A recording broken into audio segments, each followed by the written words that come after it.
What's up, guys? Sports Snippets, Dennis Sullivan. How the heck you doing here? Late night on a Sunday. Want to spend just a few minutes discussing the NBA as the season does come to a close. Congratulations, Golden State Warriors. A 4-2 defeat of the Boston Celtics in the NBA Finals. If you do like the content this particular video, go right ahead. You know what to do. Hit the thumbs up. That would be awesome. Now, wanted to really touch on really two main things in this video. Number one, I want to share my thoughts on the NBA Finals.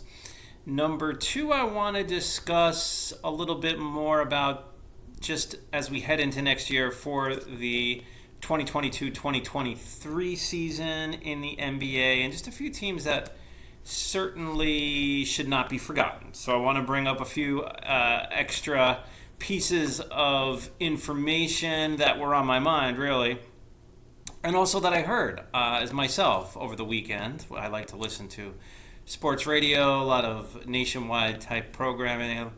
To me, that's gives me a fresh perspective and get to hear thoughts of others that follow the NBA as well. So let's get started, guys. Now, as far as the Warriors go, two main things when it comes to the Golden State Warriors. Really three main things, actually. Number one, Steph Curry was phenomenal.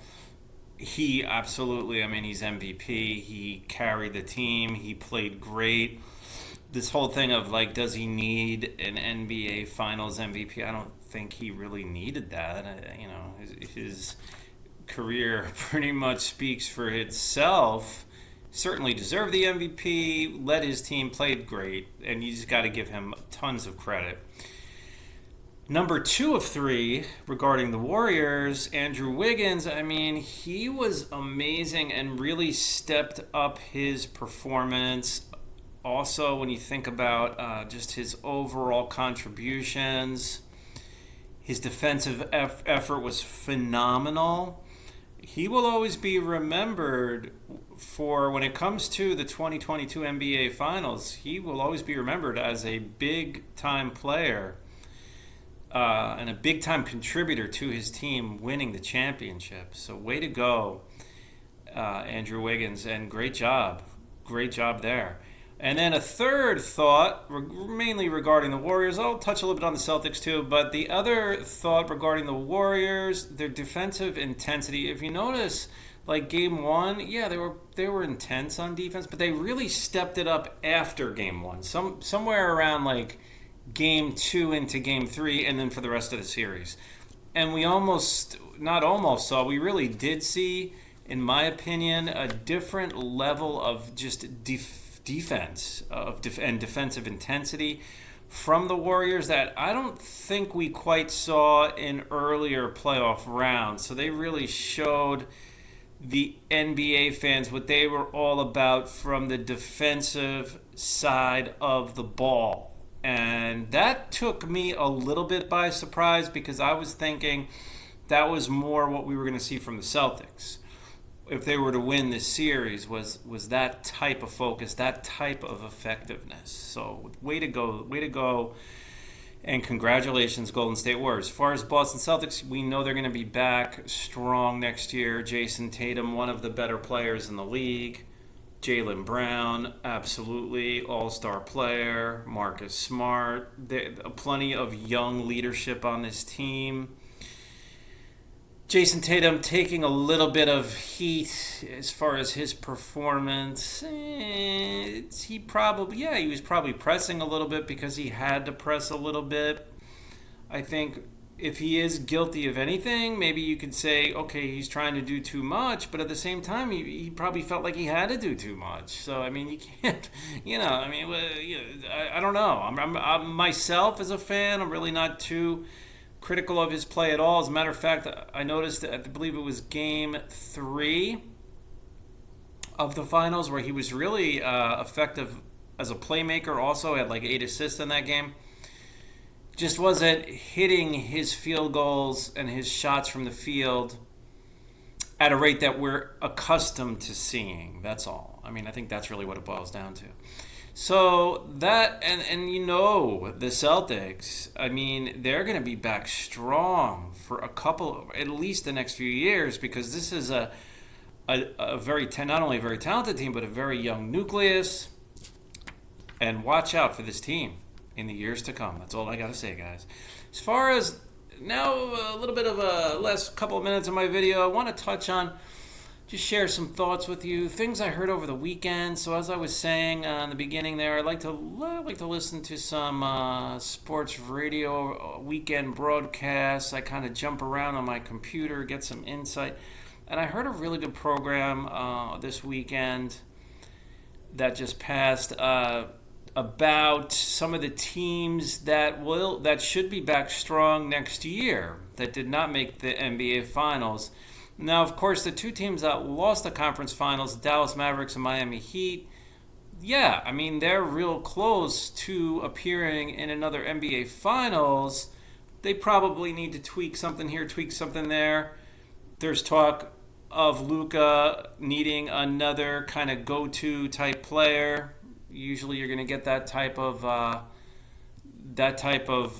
comment when you have a team that falls short or just short. I wouldn't argue with that. I mean, I don't know if necessarily they need another scorer. And then the Heat too, perhaps another.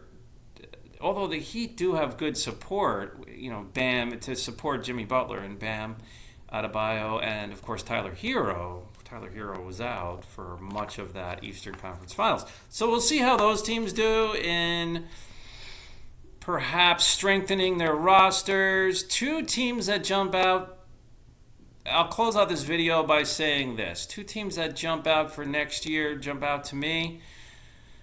The Los Angeles Clippers and the Milwaukee Bucks. So let's start with the Bucks. They were last year's champion. They had a huge injury that just you can't overcome this type of thing. Like when your second leading scorer is going to miss pretty much the whole playoff, majority of the playoffs. Chris Middleton was a huge loss. I mean, it's just too much to overcome. As great as Giannis may be, look for the Bucks to be right there next year, right in the thick of things. They're going to be a team definitely either favored to win the East or certainly a top three team in the Eastern Conference. The other team is a team that has also suffered injuries. I mean, they just have trouble staying healthy.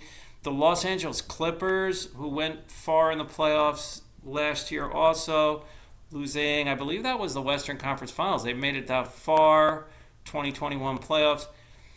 Kawhi Leonard's a tremendous talent. Obviously, he needs to stay healthy and to get back to his regular self as far as being 100%. You look at that roster, that's a very talented roster. No reason why the Los Angeles Clippers will not be a very, very good team in the years to come, and at least for the next 2 to 3 years, if they keep the nucleus of that team together. And here's a funny thought. I'll close out with this thought, guys. When are we going to see, are the Los Angeles Clippers ever going to make it an NBA Finals? I mean, we hope, I kind of now hope to see that, because I remember as a kid, I mean, they were horrible. They were the San Diego Clippers for a while, and the LA Clippers. I mean, they were a terrible team, like the worst franchise in pro sports. And they battled with that, just that being a very poor team, and then they got good.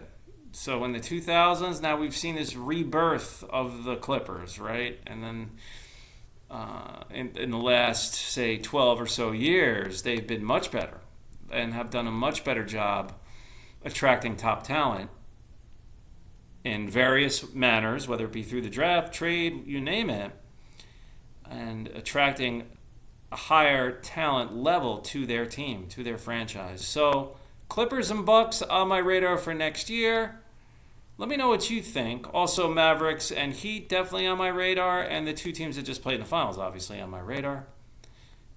Boston Celtics and the NBA champion Golden State Warriors. LA Lakers obviously going to be in the limelight all the time. Phoenix Suns have been really good last few years. So there's other teams, plenty other teams to talk about as well. Let me know what you think. Talk again soon, and bye for now.